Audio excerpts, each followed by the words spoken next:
India के tourism sector में किस तरह से ग्रोथ हो रही है, ये जानने के लिए हमें world travel and tourism council के एक रिपोर्ट को जानना होगा। तो यहाँ पे देखिए, यहाँ पे देख सकते हैं कि international travels visitors spend India's reaches record 3.1 trillion in the 2024 and 9% above from the previous peak of the 2019। यानी इंडिया का जो 2019 का जो पीक था ट्रैवल इंडस्ट्री, टूरिज्म इंडस्ट्री का, वो पीक को बीट करके 9% सरपास कर चुकी है। यानी इससे समझ में आता है कि यहाँ पे ये इंडस्ट्री जो है वो यहाँ पे टेलविंड में खड़ी है। और उसी से रिलेटेड एक स्टॉक के बारे में बात करेंगे आज, जो कि यहाँ पे बहुत बड़े मार्जिन से यहाँ पे अपने पीयर्स को पछाड़ रहा है। दूसरी बात, इसके बिजनेस। नमस्ते दोस्तों, मैं संदीप पावटी। नमस्ते दोस्तों, स्वागत करता हूं मैं आपका संदीप पावटी ग्रोइंग कम्युनिटी में। आज के वीडियो में देखेंगे यात्रा ऑनलाइन, जो कि टूरिज्म सेक्टर का एक बहुत बड़ा प्लेयर है और जो कि अपने प्लेयर्स को बहुत यहाँ पे बड़े मार्जिन से यहाँ पे पछाड़ रहा है। दूसरे साथ साथ उसका बिजनेस मॉडल के बारे में जानेंगे, क्या है उसके की ड्राइवर्स, क्या है उसके मोड्स, और उसके साथ साथ किस तरह का Q1 का परफॉर्मेंस रहा है और किस तरह का फ्यूचर रह सकता है, आउटलुक रह सकता है। इन सभी के बारे में चर्चा करेंगे। उसके साथ साथ यहाँ पे कैसी बीट बन रही है या फिर कैसी डील बन रही है, इन सभी के बारे में चर्चा करेंगे। लेकिन जैसे कि हम हमेशा कहते हैं, लर्निंग है तो ही अर्निंग है। चलिए कुछ नया सीखते हैं। नमस्ते दोस्तों, मैं स्वागत करता हूं आपका संदीप पावटी ग्रोइंग कम्युनिटी में। आज की वीडियो में देखेंगे यात्रा ऑनलाइन के बारे में, जो कि एक बहुत ही छोटा स्टॉक है और जिस तरह से इंडस्ट्री में टेलविंड है इसको कैटर करने के लिए तैयार है, बिकॉज ऑफ बहुत बड़े मार्जिन से अपने पीयर्स को यहाँ पे पछाड़ रहा है। उसके साथ साथ देखेंगे इसका बिजनेस आउटलुक कैसा है, उसके साथ साथ इसके बिजनेस मॉडल क्या है और इसके बिजनेस में ऐसी कौन सी मोड है जो कि इसके यहाँ पे पीयर्स के साथ में नहीं है या फिर कॉम्पिटिटर के साथ में नहीं है। कैसा है इसका Q1 का रिजल्ट, क्या फीचर का आउटलुक बनता है और किस तरह की डील बनता है, इन सभी के बारे में चर्चा करेंगे। लेकिन जैसे कि हम हमेशा कहते हैं, लर्निंग है तो ही अर्निंग है। चलिए कुछ नया सीखते हैं। दोस्तों, यात्रा ऑनलाइन एक यहाँ पे ट्रैवल एंड टूरिज्म का प्लेटफॉर्म है, जैसे कि हमारा मेक माई ट्रिप है, गोवा आईबीबो है और बाकी के बहुत सारे प्लेटफॉर्म है। उसी तरह का एक प्लेटफॉर्म है। लेकिन इसमें और बाकी के प्लेटफॉर्म में अंतर क्या है, तो वो अंतर हमें यहाँ पे देखने को मिलेगा, वो है उसका कॉर्पोरेट बिजनेस का शेयर। जी हाँ दोस्तों, बेसिकली क्या होता है ना, जब कोई भी कॉर्पोरेट है उसके अगर कुछ एम्प्लॉई है, उनको अगर कहीं पे MIC ये करना है, मतलब मीटिंग करना है या फिर कॉन्फ्रेंस करना है, उसके लिए यहाँ पे ये क्या करते हैं, यहाँ पे बुकिंग अवेलेबल करने का काम करते हैं। उनको होटल्स वगैरह है उसकी बुकिंग अवेलेबल करते हैं, टिकट्स की वगैरह बुकिंग अवेलेबल करते हैं। और उसका बेनिफिट क्या होगा, इसके बारे में हम थोड़ी चर्चा करेंगे। क्या होता है ना, ये एक हाईली कॉम्पिटिटिव इंडस्ट्री है। मतलब क्या है, आपने कोई भी यहाँ पे एप्लीकेशन बनाया या फिर वेबसाइट बनाया, आप वहाँ पे जाकर बुकिंग कर सकते हैं और बाकी के जो होटल्स है या फिर एयर टिकट्स वाले एयरलाइंस है उनसे टाइप कर सकते हैं। लेकिन अगर आप यहाँ पे सर्विस दे रहे हो यहाँ पे कॉर्पोरेट्स को, तो उसका स्टिकीनेस कितना होता है ना, उसके ऊपर बहुत इंपॉर्टेंट प्ले करता है कि किस तरह का ऑडियंस रिटेंशन या फिर आपका कस्टमर रिटेंशन रहने वाला है। और इसका अगर कस्टमर रिटेंशन देखिए तो 97% का कस्टमर रिटेंशन है। यानी अगर आपके पास 100 कॉर्पोरेट है तो उसमें से 97 कॉर्पोरेट आपके पास फिर से आएंगे वो ऑनलाइन बुकिंग के लिए, होटल बुकिंग के लिए। और इसका अगर मार्केट शेयर देखेंगे ना, तो अराउंड 80% मार्केट शेयर यानी 80% रेवेन्यू जो है उसका कॉर्पोरेट बिजनेस से आता है। और बाकी के अगर ये देखेंगे, मेक माई ट्रिप हो गया, गोवा आईबीओ हो गया और बाकी के भी प्लेयर्स देखेंगे जो कि लिस्टेड भी है, उसका मैक्सिमम शेयर जो है वो यहाँ पे कंज्यूमर जो रिटेल कस्टमर है उसके पास से आता है। एक बहुत बड़ा नीच वाला जो डिफरेंशिएट क्रिएट करता है इसके लिए ये है। उसके बाद साथ साथ देखेंगे तो इसके large and medium corporate around 1300 corporate के साथ में ये काम करता है। उसके साथ साथ 58,000 SME कस्टमर है, यानी स्मॉल एंड मीडियम एंटरप्राइजेस उसके जो है वो 58,000 कस्टमर इसके साथ में है। और ट्रैवल एजेंट अगर देखें तो 55,000 ट्रैवल एजेंट इसके साथ में है। उसके साथ साथ out of 73 of the top 100 ये जो है कस्टमर से है वो टेन्योर है जो कि 5 ईयर्स से भी ज़्यादा उनके साथ में जुड़े हुए हैं। यानी यहाँ पे जो टॉप 100 क्लाइंट है वो 73% ऐसे क्लाइंट है कि जो मोर देन 5 ईयर्स से उनके साथ में जुड़े हैं। उसके साथ साथ बाकी का कस्टमर बिजनेस देखेंगे तो वो भी अच्छा है। वो भी यहाँ पे देखेंगे तो ये 59% का जो है रिपीट कस्टमर यहाँ पे आ रहे हैं। लेकिन हमें यहाँ पे फोकस करना है कि बिजनेस सेगमेंट जो कि यहाँ पे कॉर्पोरेट बिजनेस से ज़्यादा रेवेन्यू उसके पास आ रहा है और डिफरेंशिएट करता है।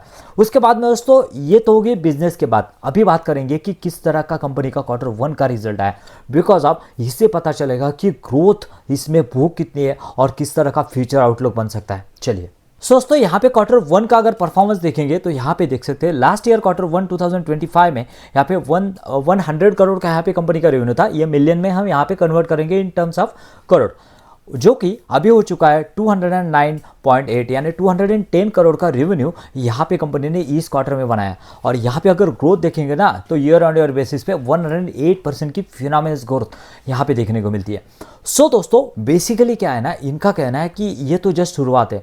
क्या होता है ना, क्वार्टर वन में एक लीन पीरियड रहता है इनके लिए। Basically quarter two and quarter three is the best period for the tourism industry. क्या होता है, इसमें मैक्सिमम फेस्टिवल्स रहते हैं। उसके साथ साथ देखेंगे तो बिजनेस माइस यानी क्या रहता है, मीटिंग इंसेंटिव कॉन्फ्रेंस जो रहते हैं वो maximum quarter three and quarter four में आता है। अगर इस क्वार्टर वन में ही इस कंपनी अगर 108% से ग्रोथ दिखाई है और 200 करोड़ का रेवेन्यू किया है, तो इससे भी ज़्यादा growth expected in the quarter three and quarter four.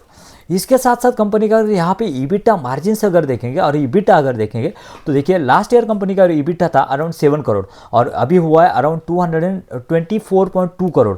यानी ईबिटा में देखेंगे तो बहुत बड़ी जंप है यहाँ पे देखेंगे, जो कि 6.94% के ईबिटा मार्जिन थे वो अभी ऑलमोस्ट डबल हो चुके हैं। इसकी एक मेजर वजह क्या है दोस्तों, बेसिकली क्या होता है ना, बाकी के पेयर्स देखेंगे ना तो उनके पास यहाँ पे रिटेल कस्टमर है और इनके पास जो है कॉर्पोरेट कस्टमर है।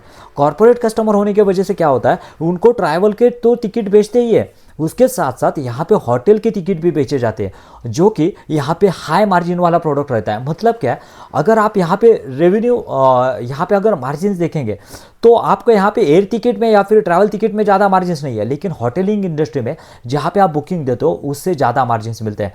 और उसी वजह से ये ईबिटा जो है, ईबिटा मार्जिन जो है वो ये कंपनी के यहाँ पे ग्रो हुए हैं।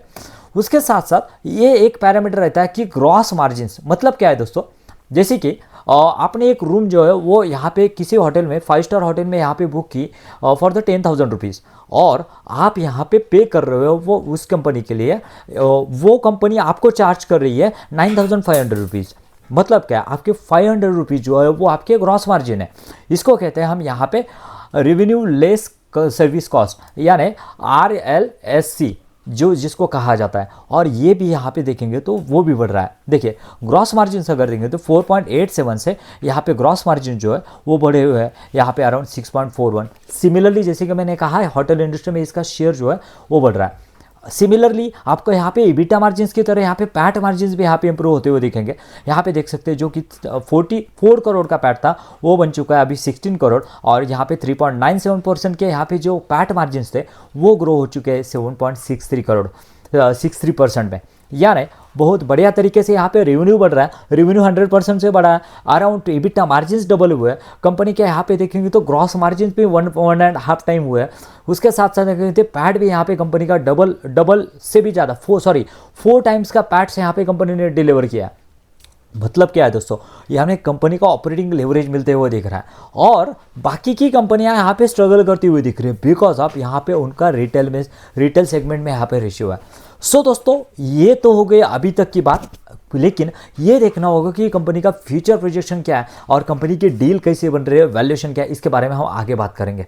दोस्तों इस कंपनी का यहाँ पे ऑपरेटिंग लेवरेज क्यों मिला है, इसके पैट मार्जिन जो है वो 4 टाइम्स की क्यों ग्रो हुआ है, इसके लिए यहाँ पे कंपनी का बैलेंस शीट देखना होगा। बैलेंस शीट देखेंगे तो बहुत ही क्लीन बैलेंस शीट हमें यहाँ पे देखने को मिलेगा। देखिए यहाँ पे अगर कंपनी का लॉन्ग टर्म बोनस की बात की जाए ना, मार्च 2023 में जो कि 24 करोड़ थे वो अभी हुए हैं जस्ट ओनली 2 करोड़। और उसके वजह से क्या हुआ है ना, जो इनको इंटरेस्ट देना पड़ रहा था ना वो इंटरेस्ट यहाँ पे ऑलमोस्ट निग्लिजिबल हुआ है, यानी almost virtually debt free company हम यहाँ कह सकते हैं इसको। और शॉर्ट टर्म बोरिंग्स भी उस तरह से नहीं है जिस तरह से पहले मार्च 2023 में थे और उसी वजह से यहाँ पे कंपनी का ऑपरेटिंग लेवरेज भी यहाँ पे मिलते हुए दिख रहा है। उसके साथ साथ दोस्तों अगर एक बात जो कि हमें यहाँ पे डिस्कस करना जरूरी है कि किस तरह से यहाँ पे जो इंस्टीट्यूशनल इन्वेस्टर है वो इन्वेस्टमेंट कर रहे हैं। देखिए प्रोमोटर की होल्डिंग देखें तो जस्ट ओनली 64.46% है, जो कि डिसेंट होल्डिंग कहा जा सकता है। और प्रोमोटर ने अपना स्टेक जो है 2023 से अभी तक कुछ भी बेचा नहीं है, पहली बात। उसके बाद में देखेंगे तो एफआई जो है वो अराउंड 2% तक है, जो कि उन्होंने स्टेक जो है वो घटाया है, लेकिन अगर ग्रोथ अगर कंटिन्यू रहती है तो वो वापस आ सकते हैं। उसके साथ साथ डीएस का स्टेक देखेंगे तो अराउंड 19% का है एंड अकोमुलेटेड स्टेक अगर देखेंगे तो ये हो जाता है 65 प्लस 68 एंड अराउंड 88% का स्टेक जो है वो हो जाता है इंस्टीट्यूशन प्लस प्रमोटर। दोस्तों अब बात करते हैं कि किस तरह के यहाँ पे ग्रोथ अपॉर्चुनिटी बनती है और किस तरह की डील यहाँ पे बनती है। देखिए यहाँ पे देखें तो FY 2025 में ये कंपनी ने यहाँ पे रेवेन्यू जनरेट किया था 791 का। यहाँ पे EBITDA अगर देखेंगे तो 44 है जो कि 5.56% के मार्जिन है, और पैट अगर देखेंगे तो 37 है जो कि अराउंड 4.6% के यहाँ पे मार्जिन के पैट मार्जिन के साथ में कंपनी काम कर रही है। इसके साथ साथ अगर देखेंगे TTM में, यानी यहाँ पे अगर देखेंगे तो रेवेन्यू जो है वो अराउंड 900 करोड़ का TTM में रेवेन्यू है, और पैट जो है वो 49 करोड़ का, और यहाँ पे अगर देखेंगे तो पैट मार्जिन 5.44। यानी आपको पैकेज अगर देखना है तो यहाँ पे पैकेज बन के आता है अराउंड 45 का। लेकिन अगर जिस तरह से कंपनी यहाँ पे ग्रो कर रही है ना, उस तरह का अगर यहाँ पे कंपनी कंजर्वेटिव बेसिस पे हम यहाँ पे 60% की ग्रोथ अगर अज्यूम करते हैं तो यहाँ पे हम कह सकते हैं कि FY 2026 में अराउंड यहाँ पे कंपनी रेवेन्यू कर सकते हैं 1265 करोड़, और वो जो है वो अगर उसके बाद में पैकेज निकल के आता है जो कि कंपनी का market cap just only 2000 crore का है, तो पैकेज निकल के आता है जस्ट ओनली 32 का। यानी जो कंपनी अराउंड 60, 70 या फिर 100 के कैगर से ग्रो कर रही है, वो अगर 32 के यहाँ पे पैकेज में मिल रही है, I don't think this is a bad deal. दोस्तों टोटल जो रेवेन्यू है उसको हम एक्सपेक्ट कर रहे हैं कि यहाँ पे 1265 करोड़ होगा, उसका अराउंड 200 करोड़ तो इसका यहाँ पे Q1 में ही जनरेट किया है। जैसे कि हमने देखा एक लीन पीरियड है और Q3 और Q4 जो इनके लिए बेस्ट होता है, तो हो सकता है कि कंपनी यहाँ पे जस्ट ओनली 60% अभी तक कंप्लीट हुआ है। अगर यहाँ पे कंपनी यहाँ पे देखेंगे तो 35% से अगर ग्रो करती है तो आसानी से यहाँ तक इस टारगेट तक पहुँच सकती है।